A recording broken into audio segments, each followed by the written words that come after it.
Call the police. Tell the sheriff I shot him. Who? Tell him he's still on the loose. Is this some kind of joke? I've been trick-or-treated to death tonight. You don't know what death is.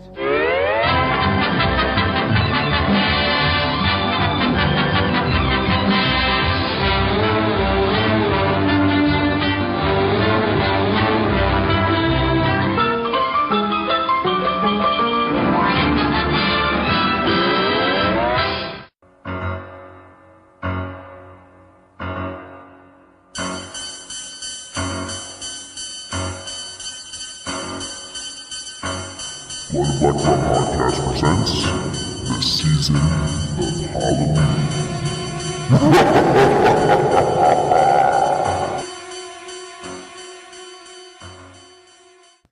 Hey guys, welcome back to the Blood and Black Rum Podcast. I'm Ryan from Coldsploitation.com, and I'm joined with my co-host Martin. How's it going? And we're back again because we're going weekly for the month of September and October as we work into our Halloween month. We're calling this month the season of Halloween, and there's a good reason for that because we're doing Halloween all season long. So it's going to be Halloween season. We're doing Halloween for this season. Makes perfect sense. And it's a very clever name too, Season of Halloween. It's perfect. We're playing off of Season of the Witch. There's so many different levels to our name this year. Although I would say Remake-A-Ween's a little bit better of a name. Last year's Remake-A-Ween. That works a little bit better. Yeah, the name works better. Usually it's my ideas. But Season of Halloween, it definitely tells what we're doing this year. And last week we did the original OG Halloween, 1978.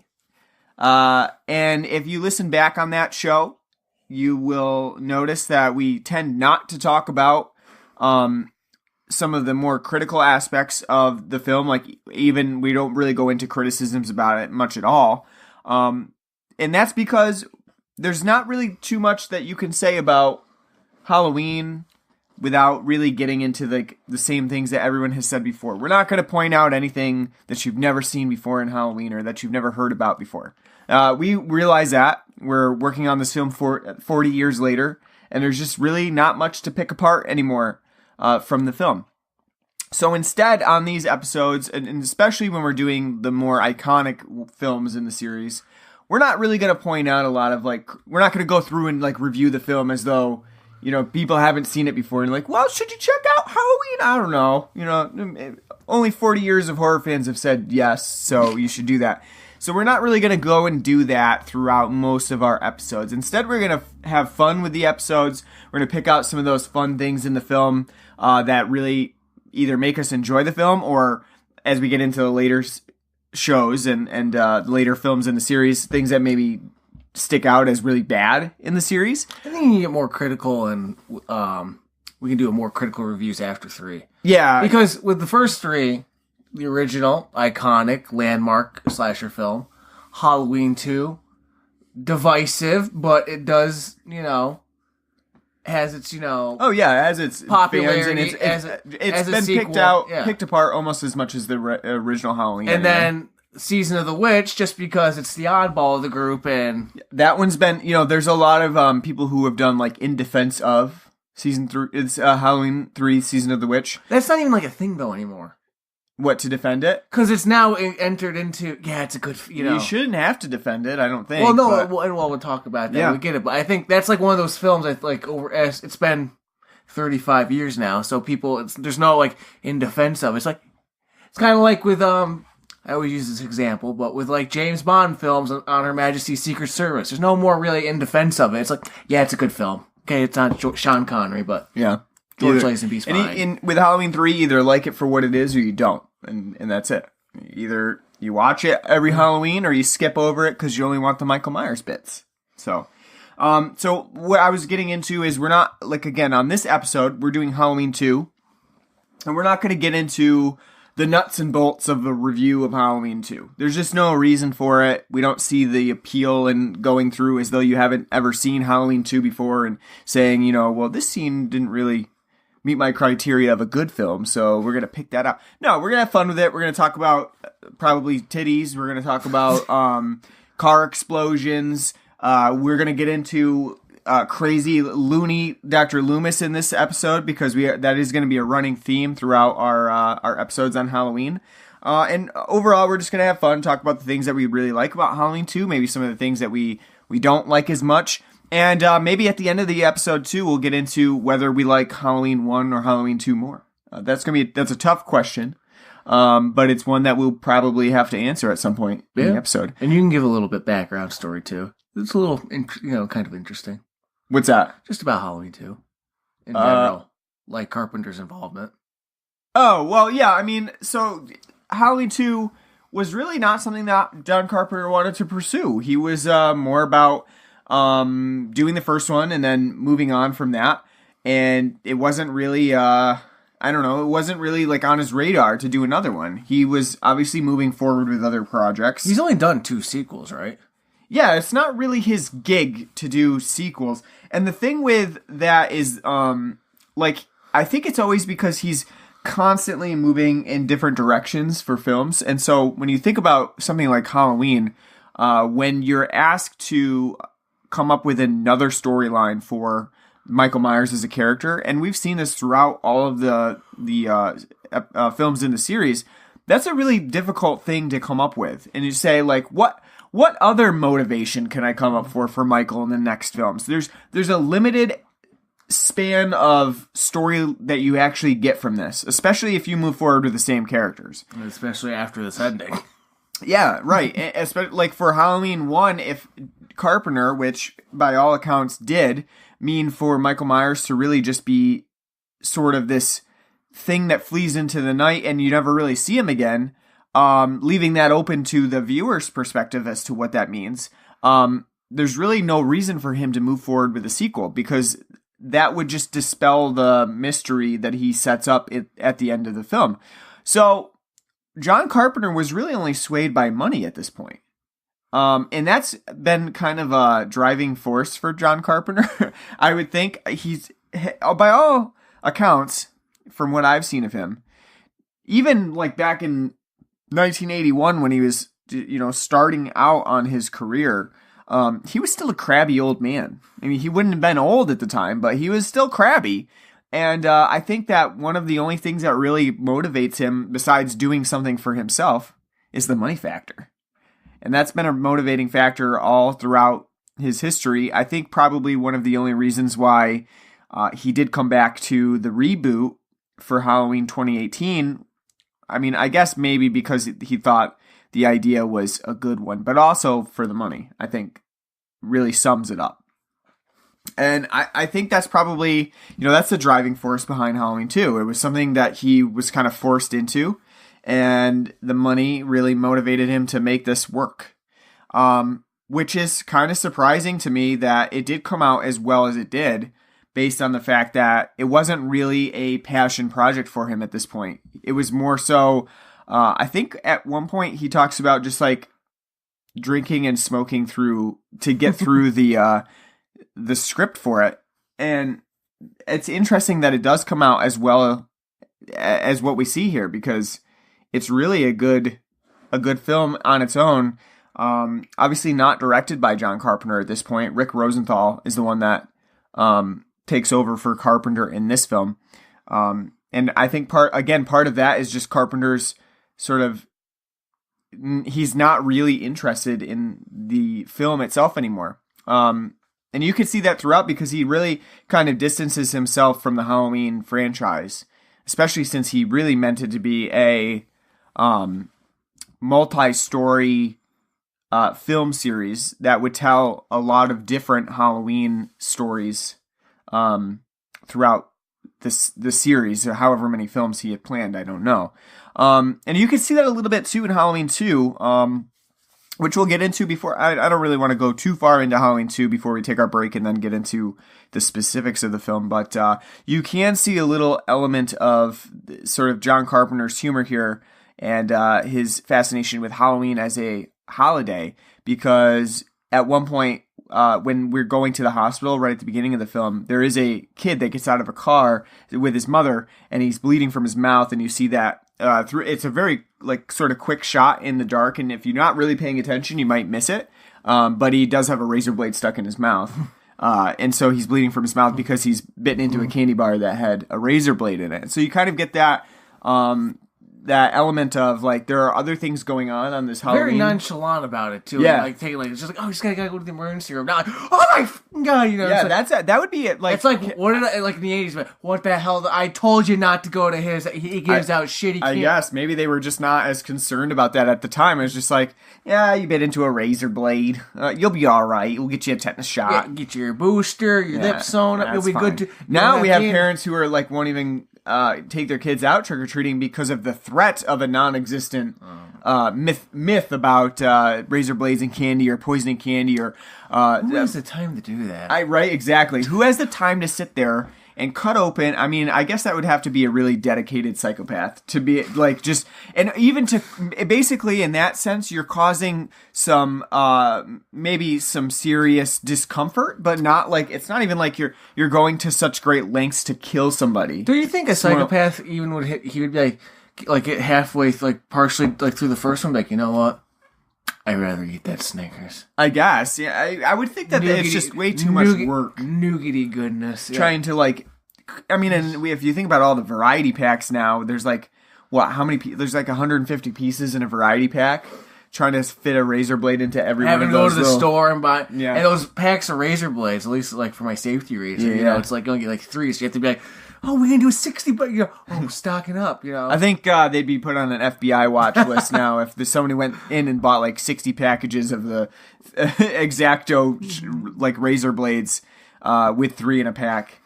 Or there's like a limit at the store, yeah. You know. Like, yeah, especially during Halloween. Like cough syrup or something. Like, hey, you can't take more than 5. Why? Oh, you might be making that crystal meth. Yeah. Oh, okay, yeah. Yeah, just to dispel that rumor. I mean, there's never really been a proven case of anybody having a tainted candy bar that was given out during Halloween.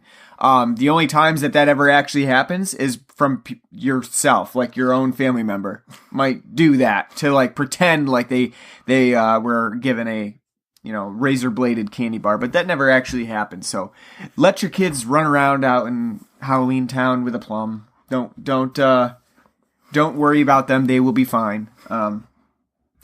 There's no maniacs running around on Halloween night besides me. And I just like to scare people. So. I like not kids over. Yeah. Yeah. But anyway, going back to that razor blade thing, you might miss it real quick. But that is a hint towards like, it's almost like what Trick or Treat became later on. And that you have like these interlocking storylines that are happening simultaneously. Except Halloween never really got around to that, to like showing the other events that might be taking place. Yeah, they did. They showed it at 6 o'clock. No, not 6 o'clock. 3 o'clock in the afternoon. Trick or treat. Now in this one, it's like 11 o'clock at night, and they're still trick or treating. Yeah, it's later. I think we have to assume that the events of Halloween do take place around like 8 or 9, like probably 9 at the latest, and then. They're because even if you think about what happens during Halloween hours, people are trick or treating out at 3:30. We talked about that in the first movie episode where we said, if you're coming in my door at 3:30 for trick or treat for Halloween, I'm sending you away. You're not getting my candy at that point. It's not even dark out yet. In fact, if you come back. Even if you come back, it's like nope. I'll remember your costume. And I'll send you away. You missed your chance. Yeah. You get nothing now. I think it's interesting, and I do wish that it's like we had, or John Carpenter had, explored after the popularity of Halloween sort of waned out, maybe explored some of those other options, like what Season of the Witch became, where you did have another tale that was taking place on a Halloween night that maybe doesn't correspond with Michael Myers. And it would be interesting too because they would have a lot of leeway to sort of connect them in some ways, because you could see on the outskirts of what's happening in Haddonfield, there's like a lot of stuff going on, not just the apple or whatever he bit into that has the razor blade, but just in general, like there's a lot of police officers out that night. They're being sent all over the place. It seems like there's just a lot of stuff going on in Haddonfield that we don't get to see. There's a party, like in Halloween 2, there's a party that's going on. And you could see that like some of these threads could have been pulled together to really make an interesting anthology series that would have had different Halloween elements within that take place on the same time frame as Halloween 1 and 2. It would have been really cool. Alas, we never got that. We ended up getting like Halloween Resurrection instead. But it's interesting to think like in an alternative timeline or a different dimension, what we would have gotten for Halloween films if they didn't pursue Michael Myers and they really went the anthology route. I wish in some ways that instead of going for like remakes and reboots of Halloween, that they would instead try to explore those other elements, but match John Carpenter's style. Because we do have other Halloween movies, not within the Halloween series, that try to do, anthologies and stuff on Halloween night. But none, I would say, that match the style of John Carpenter. Well, maybe we'll get that after this new one. I hope so. In the new one, instead of, taking that direction of going through Halloween 1 and Halloween 2 and just continuing on with Michael Myers, maybe the new one will actually go the route of an anthology like the original was intended. Or, with the whole him being possessed by the devil cult type thing. That's go straight into a Halloween 6 idea. Well, no, I was saying not only that, but use that as like, once Laurie defeats, she defeats Michael Myers, but not that evil, and that evil, moves on to something else, and that still takes place on Halloween. Yeah. I think anything would be interesting. I do, in some ways, even though I hate to say it, I think that Michael Myers as a concept is very limited in its, how much you can do with it. It's very limited, and an anthology would be the right way to go, I think. All right, let's take a break real quick to talk about some of the beer that we've got on the show, because we've gotten quite far into just Halloween mythologizing, and we're getting a little off track from Halloween 2. So let's take a look at the beer that we've got. I did pick up a new pack this weekend for the opening day of football, and the opening day of football was terrible in our esteem because we watched the Buffalo Bills get trampled 47-3. It was a really awful game. Normally on opening day football you have fun. I would say we did not have fun. I almost got eaten by a dog. And the beer that I got was pretty lackluster as well. So all in all, it wasn't a great opening day of football. And you're not even the fan. I just dragged you. That's right. I'm not even. I mean, I watch football. I'm not like a hardcore football watcher where I gotta have NFL Network and I've got to tune in every Sunday. No. That's why I went to my parents' house. I'm not spending the money on. You don't watch other teams that you don't care about. No, I know. You follow it, but you don't. No, I can't anymore. I used to be able to. The only sport, if I ever really wanted to sit down and just watch other teams play that aren't teams I'm interested in, is baseball. Yeah. I mean, I definitely prefer to watch the Yankees, but if they aren't on, I'd watch. I could watch another ball game. Football, not even. I really can't. Not even like Sunday night football or Monday night. I just can't really do it anymore. I just want to watch the Bills. I want to get my sadness, Yeah. And I'm not paying that much because where we live in upstate New York, they usually don't play them. They either opt to play the Jets or the Patriots. Mm-hmm. And depending on how well those two teams' seasons are and how well the Bills' season is, which is usually not that great, I don't get to catch too many of their games. So I can just listen to it fine on the radio. Mm-hmm. But because DirecTV is so impossibly fucking expensive. Like, the Sunday ticket package is ridiculous. Yeah, I'm sure it is. Yeah, I don't tune in that much, but I like to watch every now and then. It's fun. Well, it's an exercise in torture. Yeah. So, this weekend, I picked up the Goose Island. I don't know what they're calling it, but it's a new 15-pack of cans that they have out. That includes the Goose Island IPA, which I guess is becoming a staple for them. It has been. I guess, yeah. Standard. So it's one of their standard beers. It includes the Goose Island Redub, which is an amber ale. It has the new Goose Island Parka Porter. And it also has the Goose Island. It's Koi Wolf, which it doesn't really say what style of beer it is, but they're calling it a dark ale. Yeah, dark pale ale. Yeah, and it's a very strange brew, and I did not really enjoy the Koi Wolf. But we don't have the Koi Wolf on the show today. What we have is the Goose Island Redub Amber Ale, which is, I guess they're marketing this as like some sort of weird hipstery beer with a cassette tape on it. That's all of the tape has come loose. I don't really understand the packaging too much, but I gotta say I'm not a huge fan of the Amber Ale. It to me, I don't know if this pack is sort of out of date. Although by the expiration date on the bottom of the can, it doesn't seem to be. The expiration date, I mean the best by date on the can, really it is July 12th, and you're supposed to have it within 180 days of the best by date. Well, that's not that's a made. That's the made. Yeah. So it's not even the best by date. It's the made date. So I mean, I don't know if this is like sort of... you have to think they're fall variety. I would think so with a Parka Porter. And I would, Koi Wolf I would think, but at the same time, like this, it just tastes, all of the beers that I've had in this pack taste kind of flat. No, I think about it too, though. They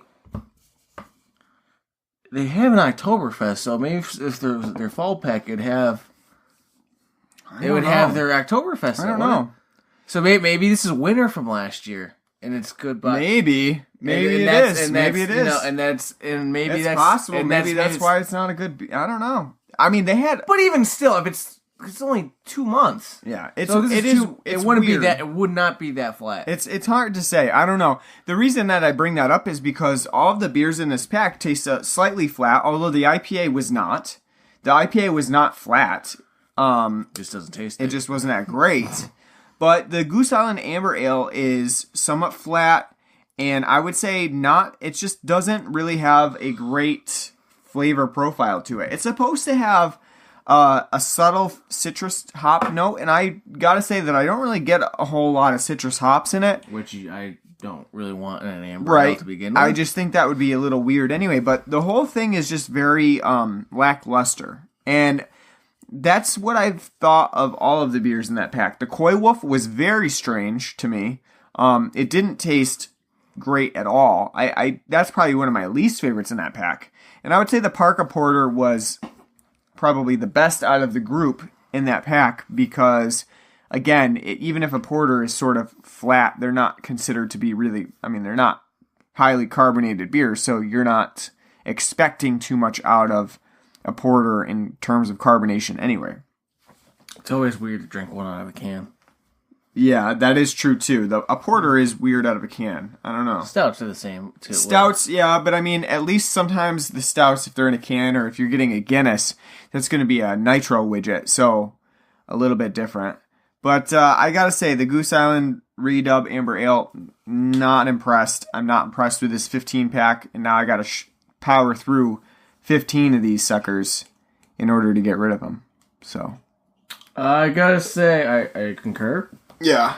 None of them I really care for, and to be honest with you, outside that one time I had that bourbon barrel stout of theirs, which was really good, I have not had a Goose Island beer that I liked. I've never cared for like their Honkers Ale. I've never cared like for their IPA. It always tastes like skunky. Even like when I've gotten it fresh, when I used to work at the Stewart's convenience store, it tasted always kind of off and flat. It's just, to me, I would consider them to be like Magic Hat. They just make very subpar beer. Very, like if you're new to craft beer and you're looking for something new to try, maybe try Goose Island, to see basically, what these different styles are about. But other than that, I would say quickly move on. And I was just doing some research too, and I can't see any evidence that this Brewers pack with the Redub and the Koi Wolf are old either. It doesn't seem like they're old, so I don't know. I don't know what to say about it. I mean, they're flat like they would be old, but I just maybe the canning process for Goose Island is not that great. I don't know. Whatever the case, most of these beers taste on the flatter side, and I don't even think that that's going to improve the overall flavor profile of the beers. They're just Goose Island, just not something that I appreciate that much, and it's in a similar vein to like Magic Hat. So avoid at all costs. One thing I did want to a lot like the reviews I'm seeing on Untappd are they're recent and they're new, so it is new. Mm-hmm. So it's just weird how they seem to be quite flat. I don't know. Maybe the further you get away from Chicago, the worse they get. Yeah. The other thing I wanted to bring up real quick on the show is that I did spy the Magic Hat Night of the Living Dead pack in stores, and the thing that really just makes me cringe a little bit is, I mean, I don't like Magic Hat to begin with, but the one good beer that they make is the Hex Oktoberfest. That is probably like their one good style of beer. And Hex is very good. I recommend it, even though I don't like Magic Hat. The thing is, not included in their Night of the Living Dead pack. I haven't seen in 6 years. I mean, I might sometimes see a 6-pack of the Hex, but they never ever put out the Hex in their Night of the Living Dead pack anymore. Which gotta have that Granny Smith apple. Complete waste. Or that Wilhelm scream, which is a terrible Scotch ale. Why would you put out a Halloween style pack and not put your one Oktoberfest in it? It doesn't make sense to me. It's a missed opportunity. Maybe we should go out to Vermont and ask them. I should go visit them and just be like, I don't understand your marketing scheme here. Why not put an Oktoberfest in because they're always like, we're the crazy ones. Have you had our number 9? It's the not quite pale ale. Yeah, no shit, Sherlock. It's a fucking fruit beer. That's always pissed me off. Like, not quite just call it the number 9. You know, don't call it your number 9. Not quite. It's wacky. Yeah, woo! Yeah, I don't know. I've never liked Magic Hat, and it always pisses me off that they put out a Night of the Living Dead pack, which it seems like to every year more and more, it stops being about Halloween and more about like Day of the Dead, sort of like Mexican candy skull things. So, but even more and more, I don't think I've seen a pack of that around here in a while. Yeah, it's I just saw it the other day, and it's just I just got mad because I don't even see that much Magic Hat carried around here anymore. I think they're like, you know, at least around here, like maybe people are not really buying it. I mean, I see a little bit, but yeah, it's not as big, I don't think, around here. I think a lot of people are being a little bit more choosy when it comes to craft beers, and they're not, and especially because Magic Hat tends to be on the higher price side anyway. In terms of being, but even still, it's only a hop skipping away from where we are. You know? Yeah, which is surprising. It tends to be pricey. It's of lesser quality, and it's not even that far away.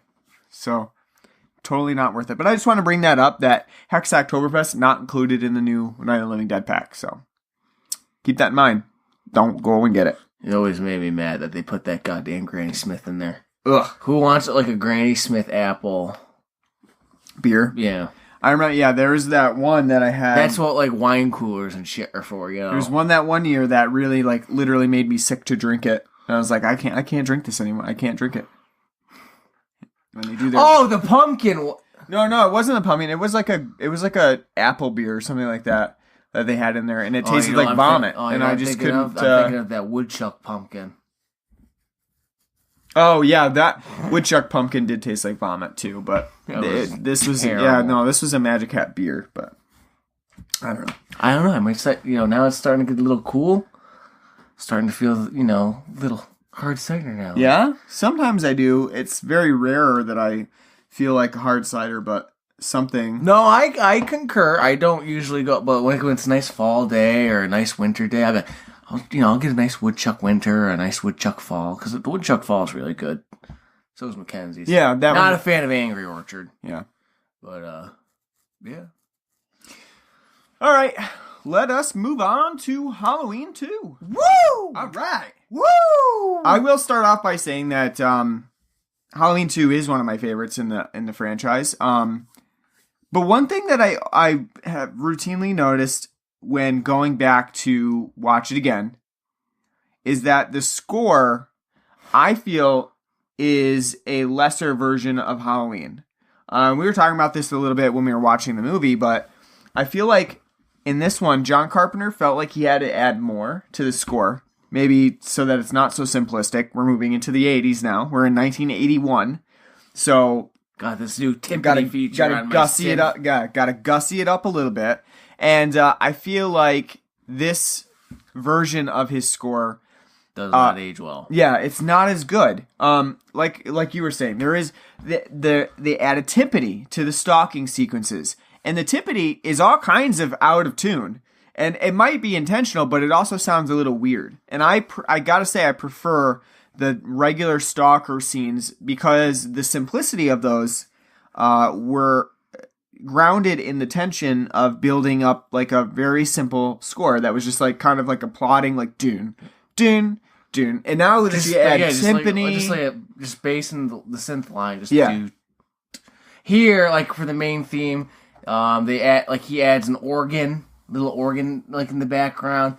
And as I told you, like for a lot of the soundtrack, it sounds like he Day of the Dead it, which I mean this is before Day of the Dead, but he like it's gave it a little Caribbean flavor on like the synth. Like, there's like a little what you would consider like a wooden xylophone sort of thing in there, like zitter, you know, like yeah. doot, doot, doot. It's not bad, I'm not saying I don't like it.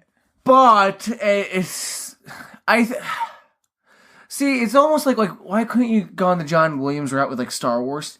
You already have a solid soundtrack, a solid score. All you have to do is use the same stuff, except in certain areas, like change up just slightly. Yeah. Add like a new theme, like stock theme for like this, or like a new Loomis theme, or like something like slight, like a very slight. All you have to do is slightly vary it, not like kind of. At which I think he overdoes it is with like kind of tinkering with all the different scores, because for the most part it's all the same stuff, the same stalking theme, same main theme.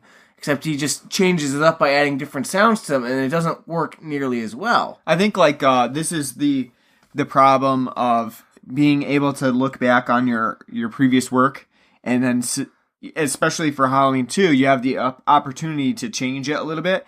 Well, this is where that editing goes awry, and you actually get too far into your own head where you're like, well, I've got to add this, and then you say, well, you know what, actually now the bass side sounds a little sparse, so I'm going to add some timpani to it. And you're like, oh, wait, actually, you know what? Now the foreground with the, the little flourish that you're doing on the synth sounds a little sparse, so now I'm going to add another little synth area to it. And then it kind of keeps building and building, where you can see where now that simplicity of the original score has been replaced by a much more, like a heavier, sort of weighty synth score that really does underscore the fact that you've now entered the 80s. Like, this is now 80s territory. But at the same time, all of those additions, I think, detract a little bit from the stalking sequences, the suspense. I will give it credit too, though. When they were editing the soundtrack into the film, they were much tamer on its use. Still prevalently used and focused on, but one of the things I would say is as I talked about in the last episode, was a detraction for me. As great as the original soundtrack is, it's in way too many scenes. Like every little scene, like where like Laurie's taking his shit, where it's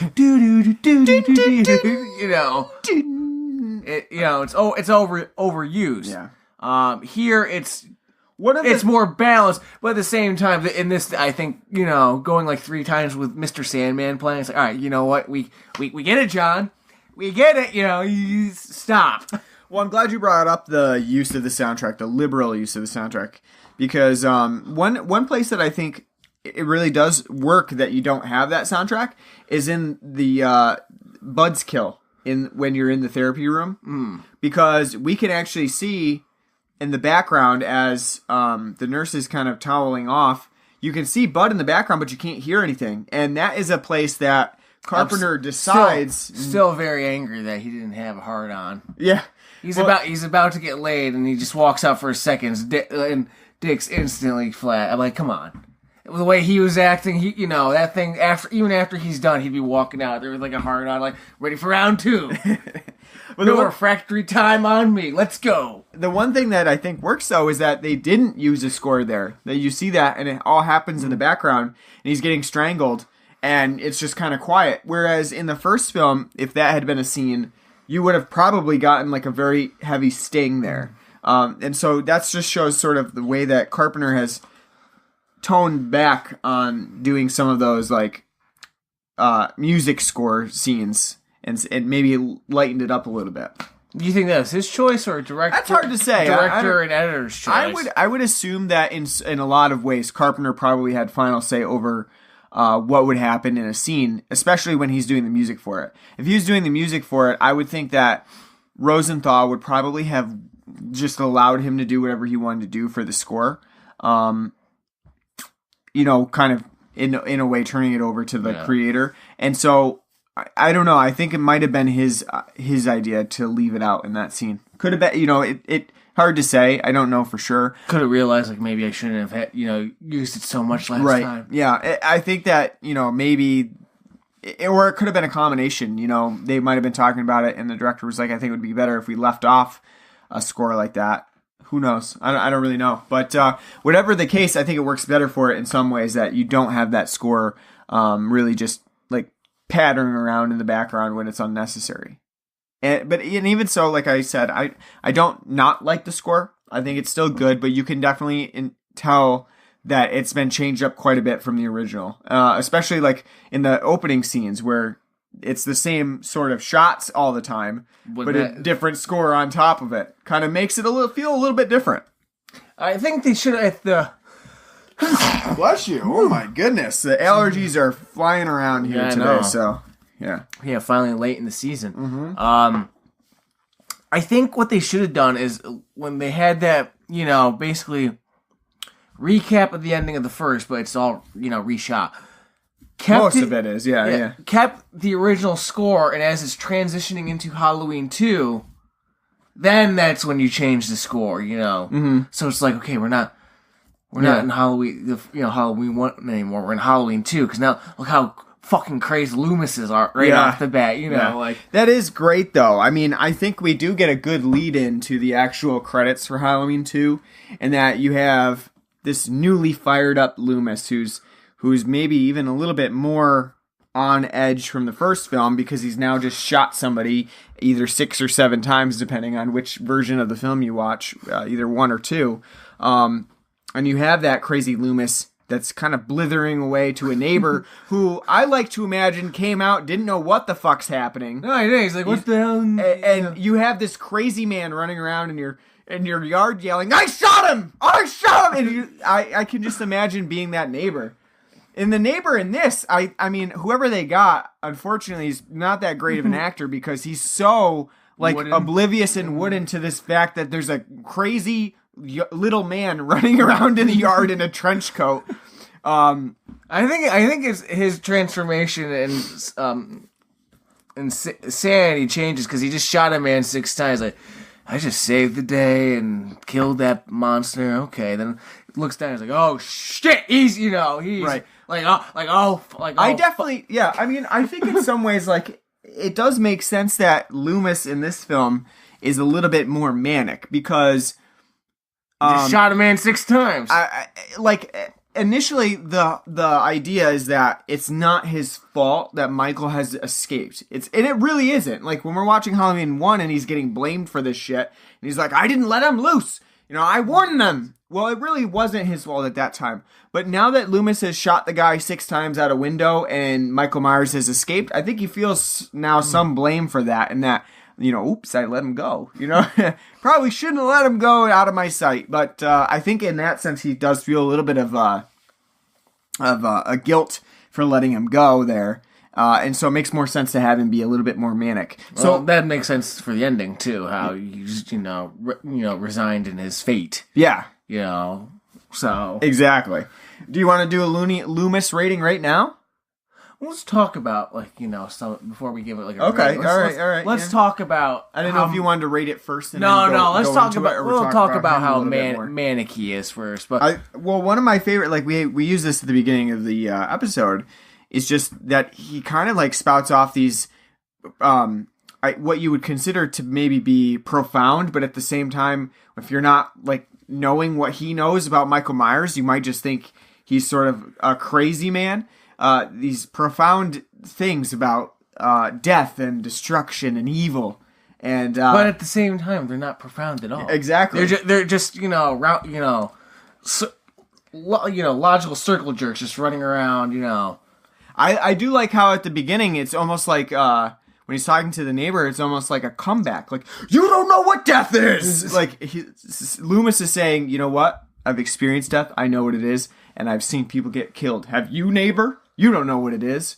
But he was saying that kind of stuff kind of like that in the first one, but in a more, right. for the most part, more calm tone. But the thing is, how does we don't understand from watching these films so far. How is Michael Myers like that? Because he says throughout this film, he's the easiest patient ever. He didn't talk, he didn't move, he just sat there, and So how do you understand what death is?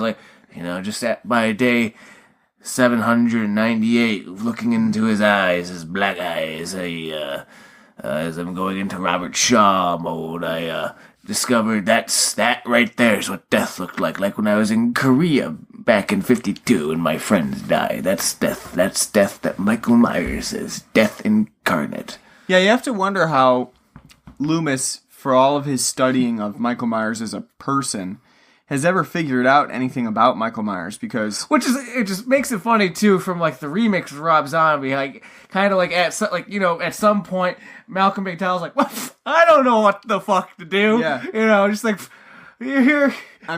you're uncurable. I'm gonna write a book. Have fun. You can imagine that with this Loomis too, because you're staring into this kid who just seems to be looking past you. He's almost catatonic at that point. And so how does Loomis ever get anywhere with this patient of his? He doesn't seem to understand him at all. And I think the only thing that he understands is that he's motivated by only one thing, and that's violence. And so he has this, I guess, epiphany that he's an evil incarnate, and there's nothing really left to do besides stop him and lock him up for the entirety of his life. Well, my other thing too is the whole Gaelic, druid thing with whatever the hell the word was, Sanheelam, Swahili. Why does he know that? Why would Michael know that? Again, were they while Michael is getting driving lessons to break out of there, were they also teaching ancient Gaelic to Michael too? After your driving lesson, we're going to take you down to the courtyard and we're going to do some more Gaelic lessons. We're going to learn practically a dead language that, most people in Scotland don't speak. Doesn't that sound like fun? You want to learn about druids too and black magic? All that kind of stuff. Okay, well, let's, I could tell by the blank expression on your face that you're soaking this all in. you now know Gaelic. Yeah, I don't know. The cultish things, that kind of comes out of nowhere in this film. That more than anything. I think it's just because to now, after the first film, okay, how do we explain how he's this unstoppable monster? Well, he's this druid type thing, I mean, sent by Christopher Lee in The Wicker Man, I don't think knowing about Samhain as much is that out of the scope of realism for it, because that's where our All Hallows Eve comes from. But to expect that Michael Myers would have this ingrained knowledge of that tradition is kind of weird, because he's been in an institution for 15 almost years, all of his life. Since he was 8 years old, so where would he have ever gotten that information from? That's really the question that you have to kind of pose to yourself when you're watching, and to kind of go with it.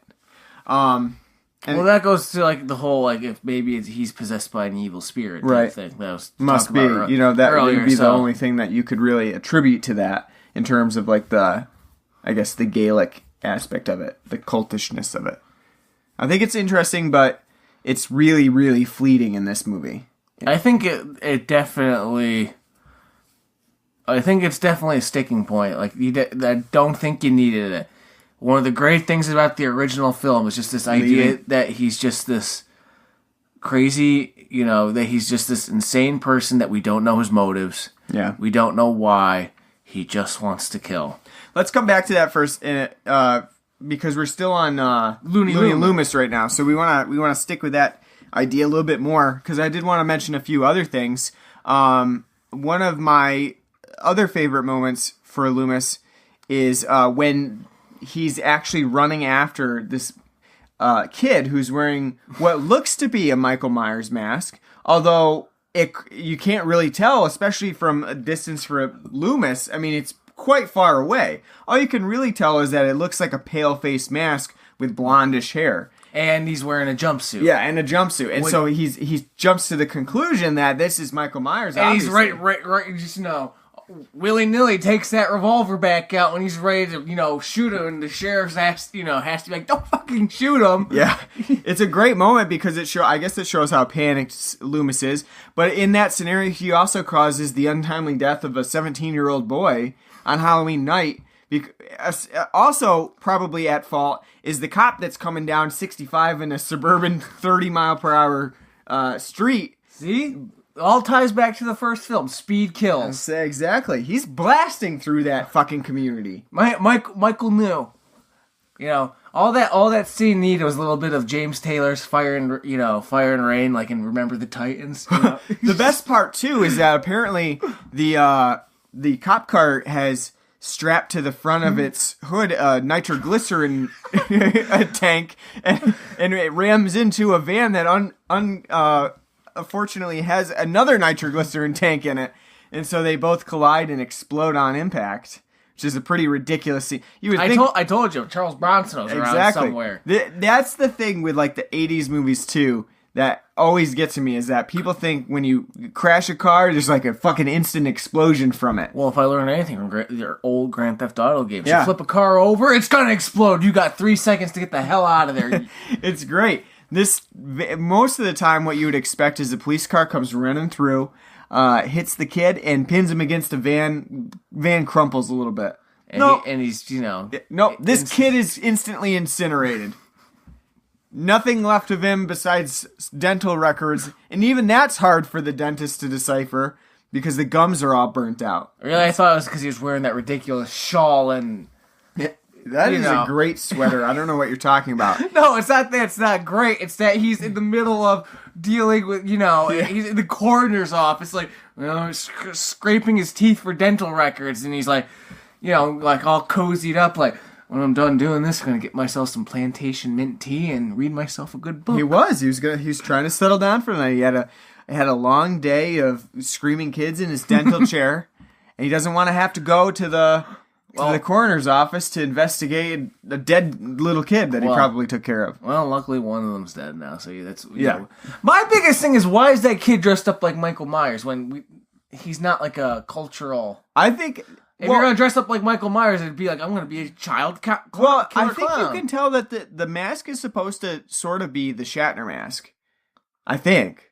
Well, yeah, but it's like blonde and the hair's right. I think that's I don't know why he would be wearing a jumpsuit. Yeah, that's what I'm saying. I guess maybe that's... Yeah, that's what I'm saying. So, like, it doesn't make any sense. The mask itself would have been around. So I guess that makes, like, in some ways, the mask would have been in stores, because that's how Michael Myers gets it anyway. But the jumpsuit, like, doesn't really ring true with, like, a Shatner-style jumpsuit. Unless he did a really poor job of putting together a Star Trek costume or something. So yeah, that is weird. I mean, why does he look so much like Michael Myers? I don't know. Why is that like a common costume for Halloween night? I don't know. But then again, why is a guy walking around in a cowboy suit listening to the news on his boombox? There's another question we'll never have answered. Before CNN, this is how you get the news pumped out through your local suburb, just walking around. Most of the time when people are walking around with their boombox, like I'm thinking Friday the 13th, Part 8, Jason Takes Manhattan, they're obnoxious people, you want them to shut off their boombox, and they're punks. In this case, in Haddonfield, you don't have punks running around with a boombox. You have helpful people blaring the news, making sure that... He's the town crier, basically. Making sure that you know what's going on in the community. Mm. And especially, I think it's funny that a lot of people in Haddonfield have no idea that there has been 3 murders in the community. Like, after it happens, like, an hour later, the police have been notified, they're coming through, and a girl living, like, 2 doors down is like, what? What happened? Well, again, too, it's like, nobody heard Loomis fire off 6 rounds, or 7, however many there are. It's pretty funny. I guess that the community is just, maybe they just thought it was Halloween pranks. Oh, those damn kids, All right, we're getting a little off track here again. What are some of the other Loony Loomis moments that you... hijacking that car from the marshal. That is great. Especially, too, because the marshal is another really aloof character who's played by an actor who really just doesn't seem to have much emphasis at all to put on his acting ability. Like, at the time, he's like, what do I got to lose? Except for my job. I think that when he says it like that, that's how it's supposed to be. He's supposed to be like, what do I got to lose? Except my job. Yeah, but again, we see evidence that this guy's really not that great of an actor. Like, I think that line, it works, though. I mean, line works. I'm thinking of the scene where Michael Myers has just been shot again by Loomis in the hospital, and the marshal's walking towards him. Mm-hmm. And Loomis is like, don't go near him! He's obviously not dead! He's still breathing! And he's like, okay. And he just walks back. He's like, that was like an extra that Carpenter or Rosenthal pulled off the street and was just like, here, be a marshal. You want your throat slit? I like that scene as well. He is pretty ridiculous. He shoots out a window in the car. So you don't really want to do this and make more trouble for yourself now, do you? People fire a warning shot, to show they're serious, right? Blows it out, and you just see the car whip around. I guess in every other time, the other Loomis moments are just every time that Loomis has a ridiculous outburst, which is pretty much all the time in this film. He's constantly just like yelling things out at people. Even the sheriff gets pissed off at him at one point. Yeah, leaves the rest of the film. Because in the car he's like, you know what? I've had about enough. And Loomis is like, what? Enough of what? And he's like, I'm listening to your orders. It's a pretty, Loomis is also checking his cylinder of his revolver. Yeah, he is. Like every 5 seconds, like popping it out, like 1, 2, 3, 4. I feel safe now. He is, yeah. I stopped at the store this morning and they just gave me the damn gun. Now, what a time to be alive. He does check that damn gun all the time, even to the dismay of some of the characters in the movie. They're like, what are you doing? Put that gun away. What are you doing, Loomis? Like, it makes me feel secure. It's pretty great. I do like how Donald Pleasance really goes all in with this one, though. He's not afraid to ham it up. No. Yeah. He goes all in. So what would you give the Loony Loomis score for this film? What did I give it, a 4 last time? Yeah, it was like I think you gave it a 4. I think I gave it a 5. I'll give it like a 7.5. Really? I would probably even go higher myself this time. Oh, because I don't know that we get much higher than this one. I feel like if I remember correctly, we do, maybe 5. I'm trying to remember now because I don't. This might be changed retroactively. Right. That's what I'm saying. That you might find later on that you're like, well, you know what? He is a little bit more subdued in the other films. He's not, because even as batshit and for the most part, like, loony he is in this, there are still moments where he's like, when that one doctor shows up and he's like, oh, great, oh, blame me, I had, no. And there's, and again, he does have a couple more subdued moments when, like, the sheriff's like, damn you, like, he's, like, trying out for Planet of the Apes, like, damn you for letting him loose, and he's like, I didn't do anything. Yeah, that is true. He does have that. Which he's right, he didn't do it, he showed up to the... He didn't actually do the killing. He didn't kill Annie. It wasn't his fault. And he didn't let Michael loose. He showed up to the asylum, they're wandering around like Night of the Living Dead. He's like, what the hell's going on? And then Michael just, gets into the car and drives off. It's not his fault. What the hell do you want him to do? It's true. That's true. He does have some more. That's probably why I would give Loony Loomis like an 8 in this film. I would say an 8 just because I don't know that we get much more Loony than this one. Well, he's dead, so. Well, spoiler alert for those who haven't seen the rest of the movies. It's 40 years now. Yeah, I know. But I don't know that he gets much loonier than that. So I'm going to give it an 8, and maybe retroactively we might change it. No, I agree. Yeah, It might be it's been a while since I've seen 4, 5, and After 6. we watch those other movies in the series that he's in, we might be returning and just saying actually we've got to change our ratings for the others. We're gonna make an addendum, an audit to the rating. Yeah. All right, so I guess we'll move on from Loony Loomis then. For this film, how do you feel about the hospital setting? Because that is one thing that has always stood out to me about Halloween 2. It's interesting. I like it. It's the worst fucking hospital ever. I definitely wouldn't go to... They should have renamed it Hell's Pass, I wouldn't go to Haddonfield Memorial if I was a patient in that city. I'd be going to the next biggest town. Their hospital. You only got 7 people on staff, 3 nurses, 2 ambulance guys, a doctor, and a security guy. The doctor who was apparently at a Halloween party before this, basically the doctor, once they wheel Laurie in, you can tell that he's come from the party and he's just like, I need a coffee. That'd probably be me too, but apparently this guy's maybe been drinking a little bit and needs to sober up. All right, let's see this. Let's knock you out for a bit and wait for Daddy to sober up. The other thing that I think is funny too is that when Laurie gets wheeled in, practically everybody in this fucking hospital knows that this is Laurie Strode. They know her. And for especially how you make things out to be in Halloween, Haddonfield, for one, sounds like a fairly big place because they even call it like there's the east side, there's the north side, so it's a fairly big town. And then also Laurie, as a shy teenager, is not really I don't think she's that well known when you're seeing her in the first Halloween. She shouldn't be. She's not that popular. She stays home and, she's a bookworm. She's afraid of phone calls. Yeah. That kind of doesn't make for a good party girl. I don't think she's that popular. So maybe it's probably because they know her goddamn father trying to sell that damn Myers house. Or maybe Laurie's in the hospital a lot. And they're just like, Laurie, you're back. Well, no, because they don't say it like that. Like, oh my God, that's Laurie Strode. Yeah, I know, but it's just weird because if I were to go to a hospital, like even our local hospital, Nathan Latour, I doubt that people would know me by name right there. If I came in, they wouldn't be like, "Oh, that's Ryan. I can't believe he's in the hospital today."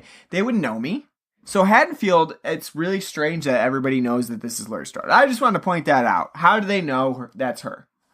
But other than that, you're right. This hospital is not a great place.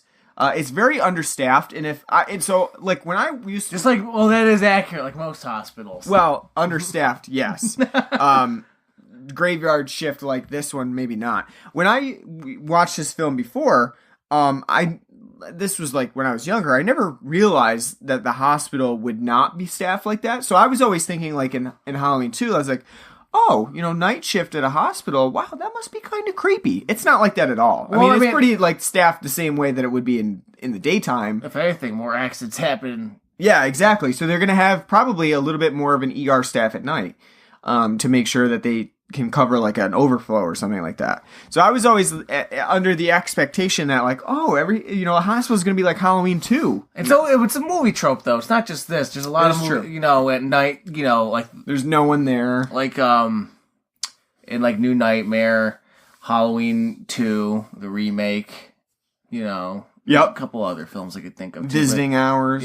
Yeah. There's always that hospital that's just like dimly lit. Like they can barely, run to keep power going. Like, oh well, if we don't get that insurance money from that patient over there, that light bulb right there going out. You get no light in your room. Yeah, that is the thing. Like, I can just see the Yelp reviews for Haddonfield Memorial. It's like dimly lit. They never turn the lights on. Nurse with big titties kept disappearing for 30 minutes. Never a nurse when you need one.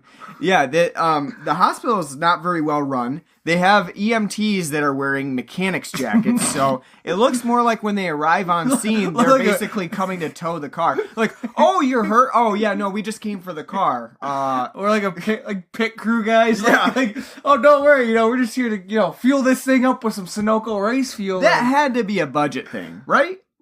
I mean, EMTs never, that I can think of, have never looked like that. This is very clearly a mechanic's jacket.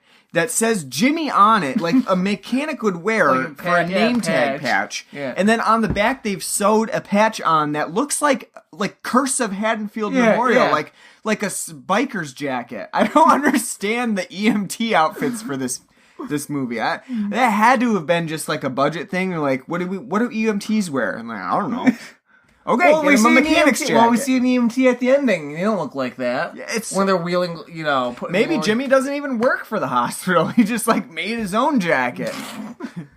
And eventually, maybe they're a volunteer corps. I don't know.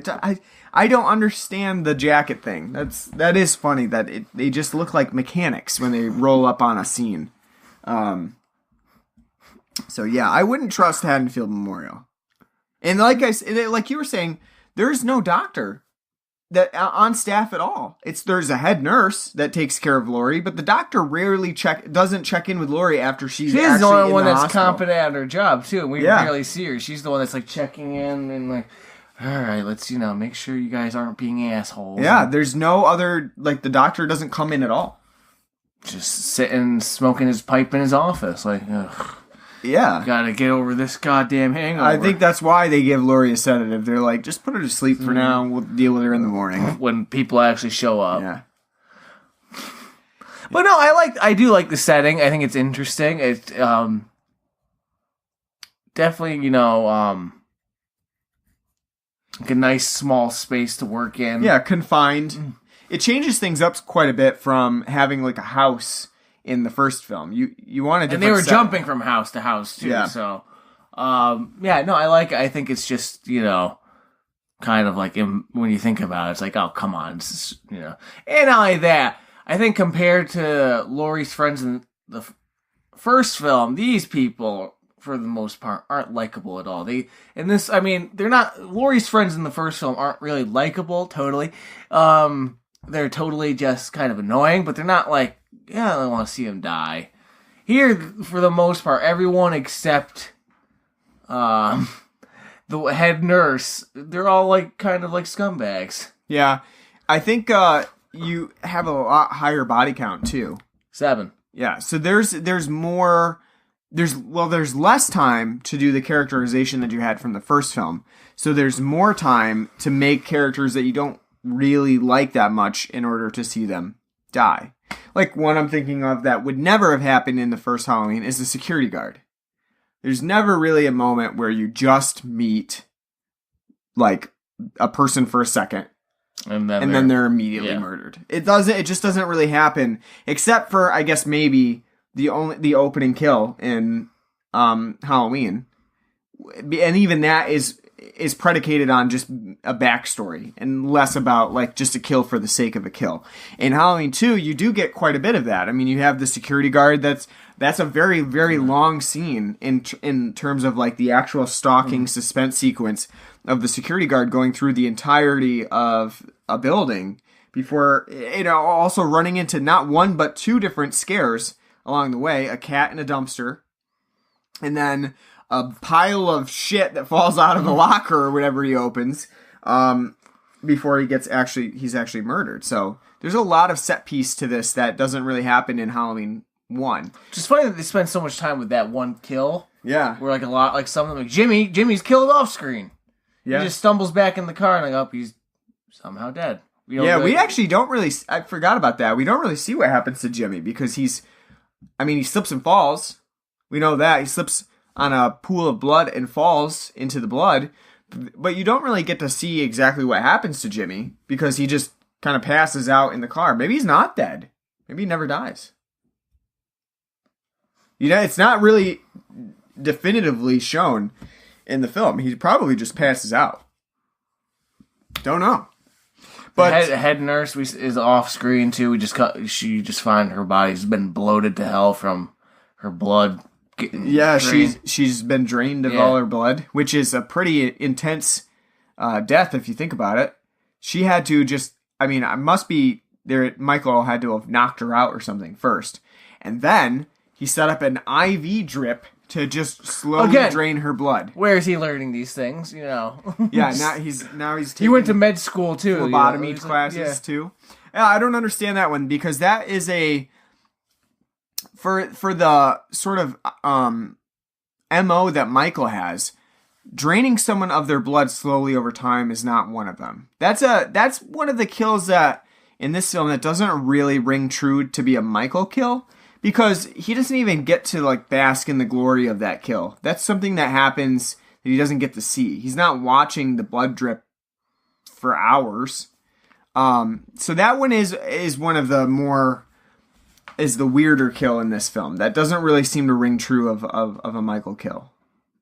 Because that's not really what you would get from a Michael kill, for whatever that may mean.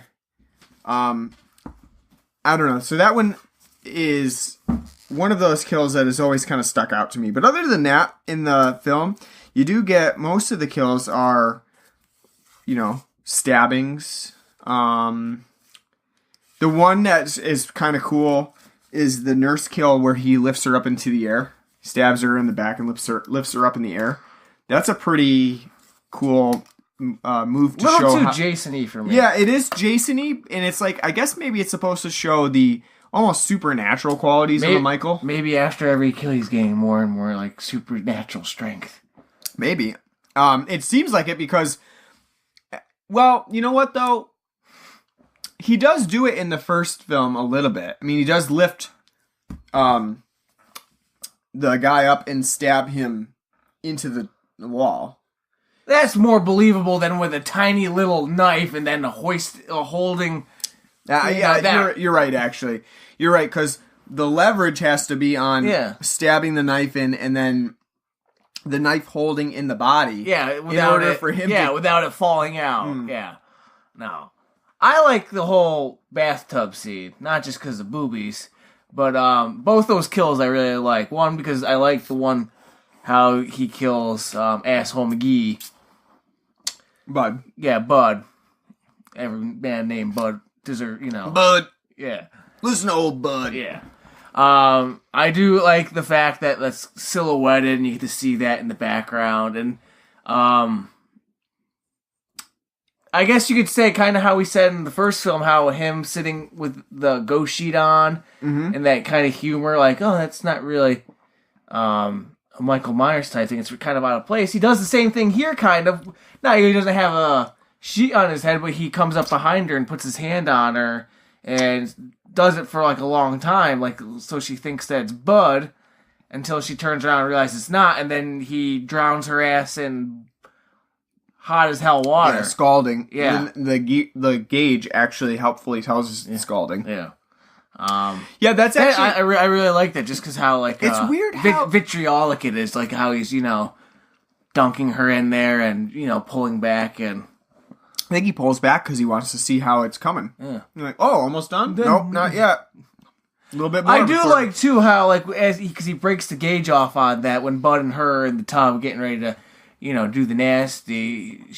She's like, oh, it's getting hot. And he's like, oh, no. It's like, yeah, you can tell you right now, because the water is already like 110 degrees. You would feel that, like, yeah, that's hot. That's not comfortable at all. The tub is like metal, too. So you would think, as a metal tub, you wouldn't even be able to like lean against that metal tub without getting burnt. You're like, ooh. You're basically in a big pot of stew now. Yeah. Becoming stew. One thing I think is interesting that really does match up with the sort of sexualized slasherness that some of these films were going for, maybe even unintentionally, was the fact that in those two scenes, the one with the sheet in the first film, and then this one with the touching, is almost like that's like sort of the pursuit that Michael has. It's a weird scene too, because in this one with the touching on the back before he actually drowns the nurse, it's almost like he's doing a performance piece, because he recognizes that Bud would come back to her, maybe be mad at her because they didn't actually have sex at that point, and that was the whole intention of going to the therapy room, and she's going back to work. So it's like a performance piece. It's almost like Michael like pretending to be a human. He's like, well, this is how someone would act if they actually had human emotion and capability. What does that mean in terms of like psychological breakdown of the film. I don't really know. I don't know that there really is one. I think it's more of just, it was more just Carpenter being like, oh, that would look cool. You know what I mean? That would be like, look suspenseful. Yeah, that would be a suspenseful thing. It's almost like when we talk about Romero with like Dawn of the Dead, and that I have always assumed that Dawn of the Dead was not intended to be political in any sense. That it was the subtext was not that people return to the malls that they know because of consumerism, but it was just that zombies would be cool in a mall, and I think that's in some ways like the sexuality that occurs within slasher films is more just like that's tittillating to the eye when someone watches it, and so we're gonna do that, and maybe it's not directly related to sex and violence. There's no direct correlation there. With that said, the titties in this film are nice. I've always thought that that nurse that is murdered in that, Pamela Susan Shoop, I've always thought she has some nice boobies, and it was nice that they showed them off in this film. And it is the only boobies that we get in this film. Yeah, well,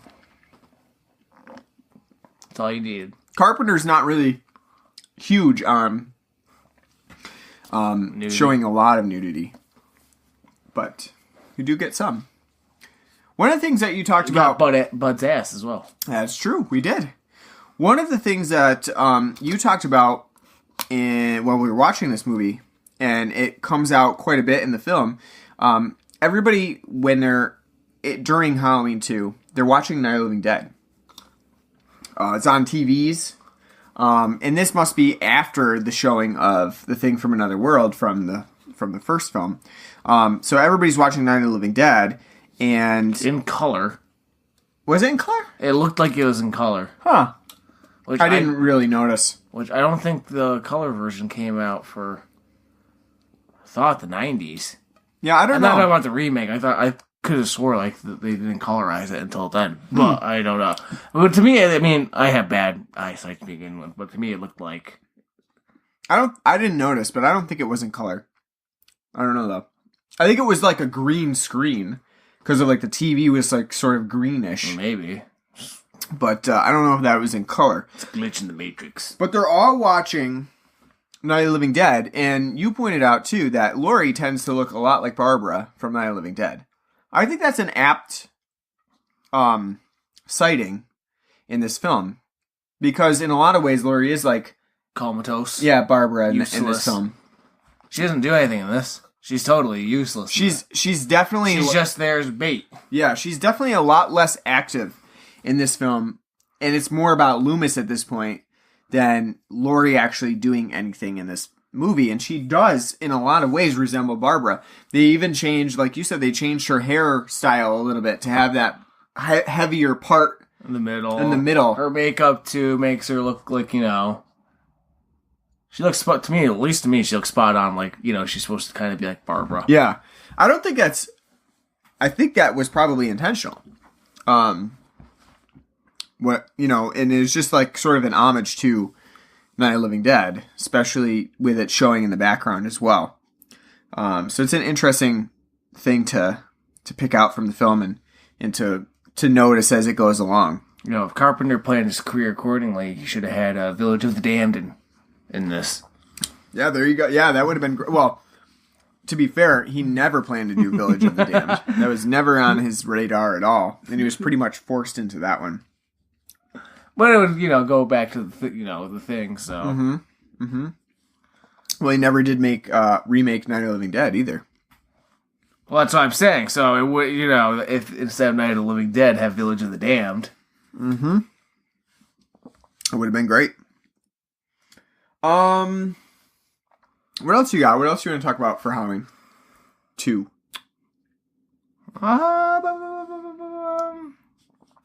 Did we cover everything interesting that you wanted to talk about?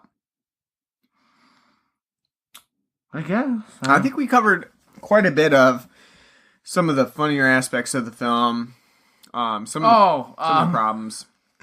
The whole town showing up to the Myers house basically to sit there and hold a little riot, and while the cops are like, come on, stop, don't, please stop. And Yeah, I don't really understand that. I probably wouldn't. you think he's gonna go back hiding there, like, All they're really doing is trashing the house so that Laurie's dad can't sell it. He's gonna show up next month. What the hell? What am I supposed to do with this? The other thing that I have to say is that Haddonfield's citizens really do tend to get into Halloween, because literally everybody has a jack-o'-lantern in their window. Oh, they wanted to make up for last movie. Yeah, every place that you see has a jack-o'-lantern in the window. And that has inspired me to do my own jack-o'-lantern in the window. But I have to commend the residents of Haddonfield, because I know that not everybody in our town is going to put a jack-o'-lantern in their window. So you should go to their doors and tell them about the positive benefits they'll gain for putting a nice pumpkin in the window. They won't get a visit from Sam. Trick or treat. No, I had a little second to think. No, there's some things to mention still. So, what do you think about the whole Laurie being Michael's sister bit? How do you feel about that? Do you think it adds a nice little layer to the story, or do you think it's contrived and cliche? Well, the whole thing is just like the flashback sequences. They're not really necessary, and they actually do take you out of the film a little bit. They're missing a unicorn. Yeah. But the flashbacks themselves, like, they do take you out of the suspense of the moment a little bit. Especially because there's only in there for like 30 seconds. So yeah, it's like kind of like, what the hell is the point? It's very quick, and I don't think it's necessary. I think that, like, a lot of people get stuck on the fact that Michael and Laurie are siblings, but at the same time, it's not necessary to the plot whatsoever. You could just have this object of obsession from Halloween 1 that Michael Myers got out of the asylum. He came back to his hometown. He noticed this woman that for whatever reason he got a strange obsession with, and then he continued to pursue her throughout the night. And since the events of Halloween 1 and 2 take place on the same night, it makes sense that he would continue to try to kill her throughout Halloween 2. Well, I don't think he's so much obsessed with her. I think it's because he's killing aimlessly to begin with. So I think the obsession is from the fact that she's still alive. Yeah, that he messed up. That he, this was one person that got away. This is a loose end. I think that works fine in of itself. I think adding on the whole, he was the sister again. Okay, so where the hell was that part when the parents showed up and the first one like, Michael, what did you do? Where's your sister Laurie? Where the hell was that? You think the parents were like, where the fuck's the baby? Yeah, I don't think it's necessary. I mean, it adds a different layer to the film, but I think that if he had completely cut that, you would be missing nothing whatsoever. I don't think it adds anything to the... I wonder if there is a version of Halloween 2 that someone's made where they just cut out all of the references to Laurie being his sister and just go from there and how that would be. It would literally only cut out like a minute of film. Yeah. You would have no issues with that. I don't think it would make a difference whatsoever. I think it's literally just there to be like kind of like, here's his that's his motivation. I almost guarantee that in some ways people were critical of the first film, saying that it just seemed ridiculous that you had this murderer with no motivation whatsoever. And so Carpenter was forced to try to figure out a connection between Laurie and Michael that would make it, or that would kind of gloss over the lack of motivation from the first film. Well, did they say the same thing about Black Christmas? Because you could argue that. Oh yeah, absolutely. That the murderer, in Black Christmas, he has no motivation as well. There is a very similar critical reception to that, and that people, and even like watching it with other people, like my parents, were very upset that you don't get any sort of resolution as to why Billy does what he does in Black Christmas, that there's no real explanation for it. I think that... Just get a rotting body still sitting in upstairs. I think that literally upsets people. it's an upsetting thing that you have this murderer that has no motivation, because that's a little bit more mysterious to people. Like when we think about murderers, and something that calms us a little bit is that generally they're not just murders for murder's sake. You know that person, there's a reason behind it. There's like jealousy or greed or something that motivates it. When you have somebody that simply murders a random person for no reason, that's a lot scarier to people. And I think there's that lash out, even when you're supposed to be scared in Halloween, that you want that motivation for that character. And not having one is a little bit scarier than actually having one that something like it's his sister. And I would say that even when you get that motivation about Laurie being his sister, it still doesn't really make any sense. Because why didn't he kill her in the beginning? Why did he walk, stumble out after killing his older sister? Or why does he need to murder any of his siblings? Like, what's the internal motivation to murder your siblings whatsoever?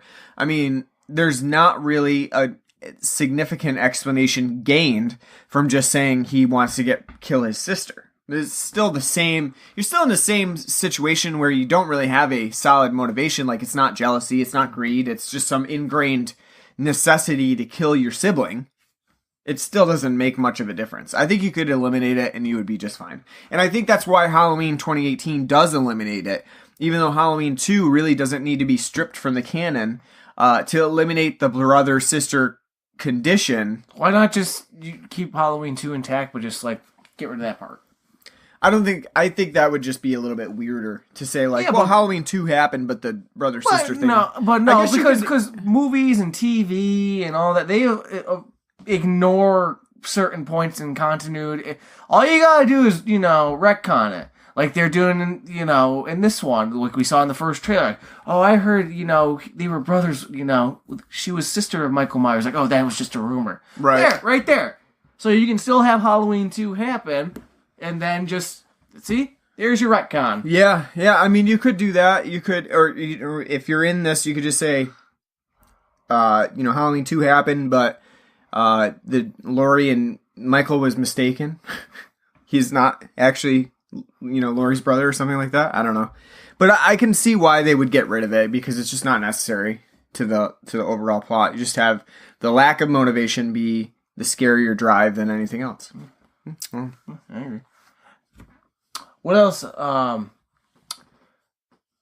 will say the whole idea of this film taking place, right after the first film. That's great. It is a great. That's a great idea, and I almost wish. At times, I almost wish this film was a little probably done by Carpenter too, to give it more to actually feel like a Carpenter film, and he could kind of go with it and kind of stay closer to the original Halloween instead of branching off into regular slasher territory. Though it's good for regular slasher territory, but to kind of keep that same,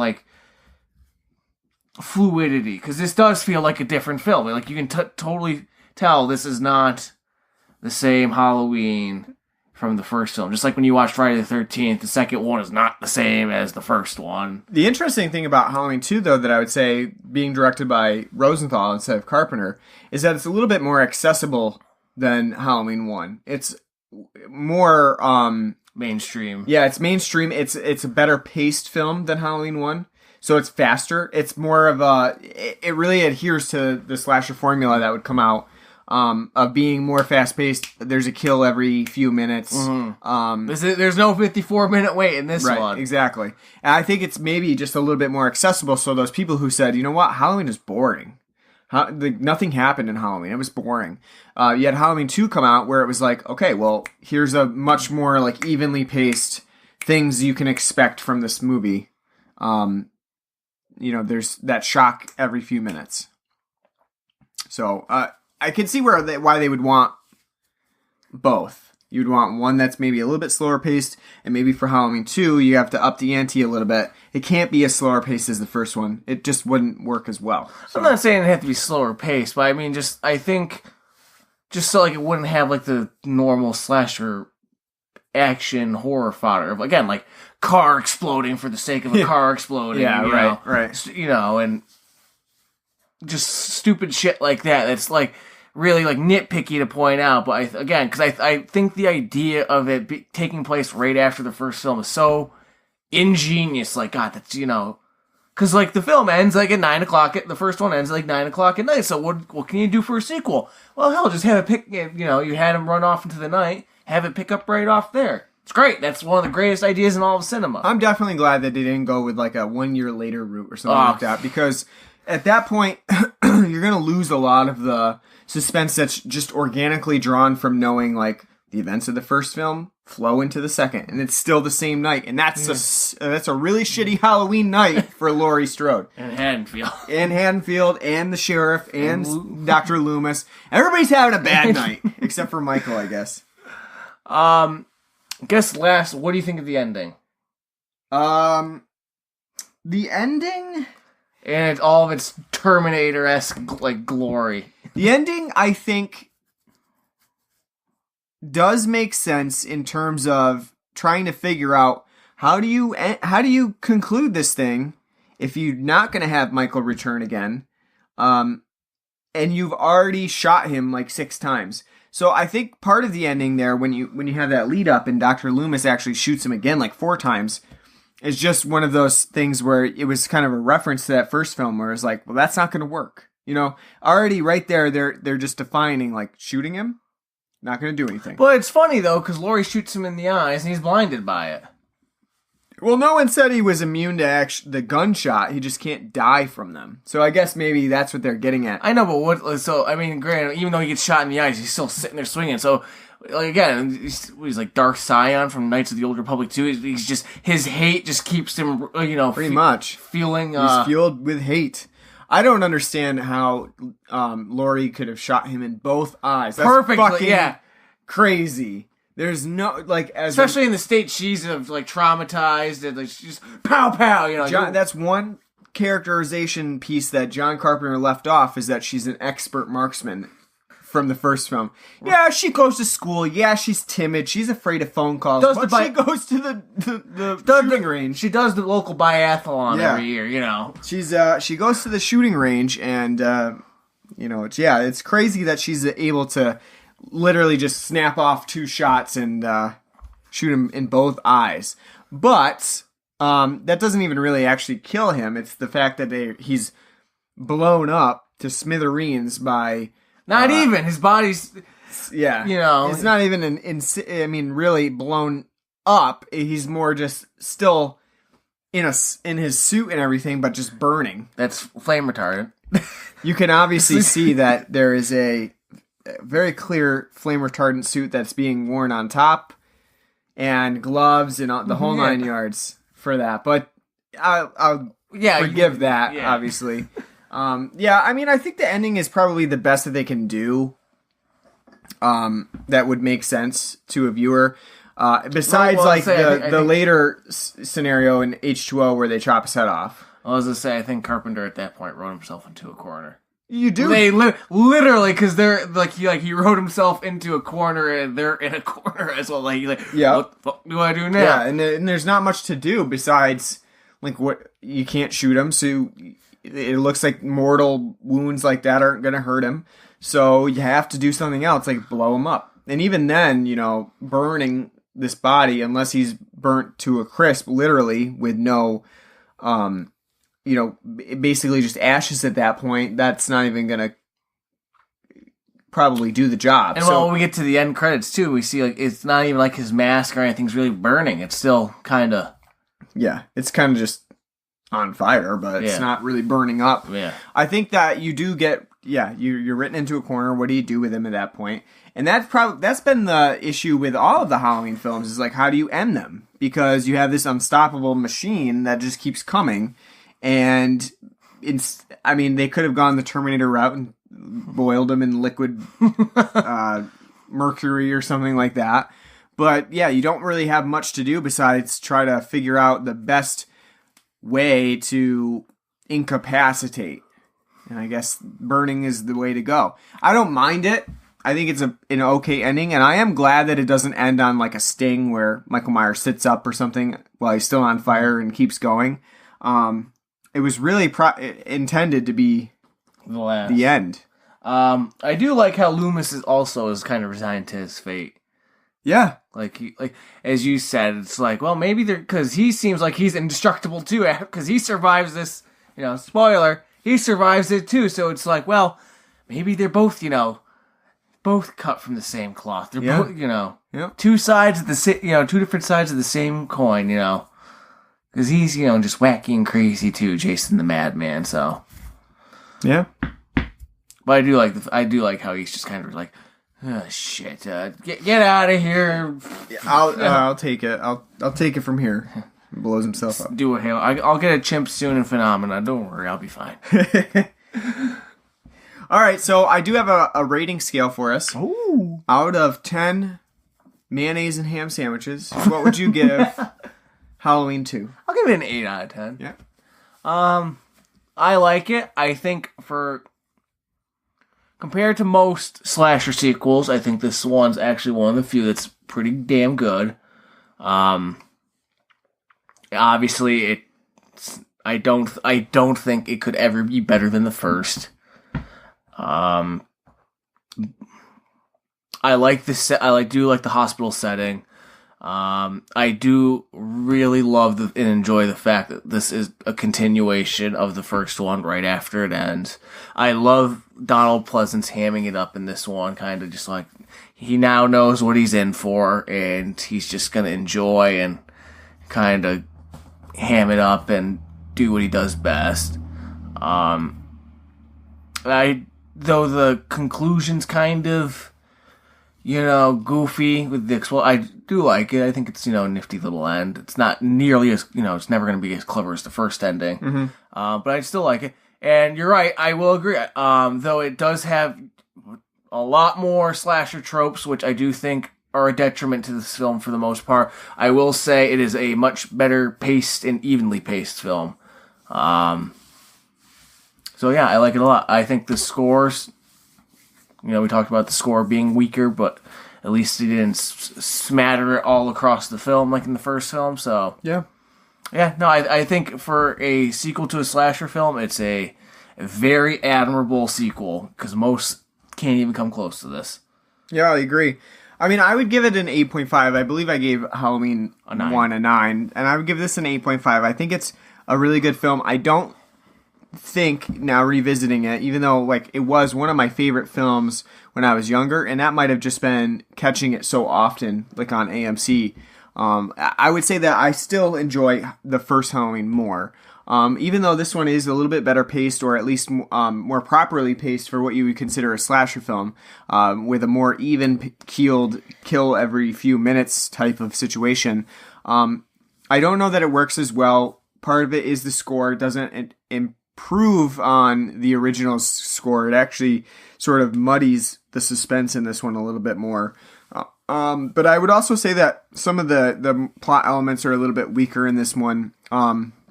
And you also have the problem of trying to end it, which, I would say is an issue here. You're not left with a mystery or with leaving the viewer open to interpretation about what happens after with Michael.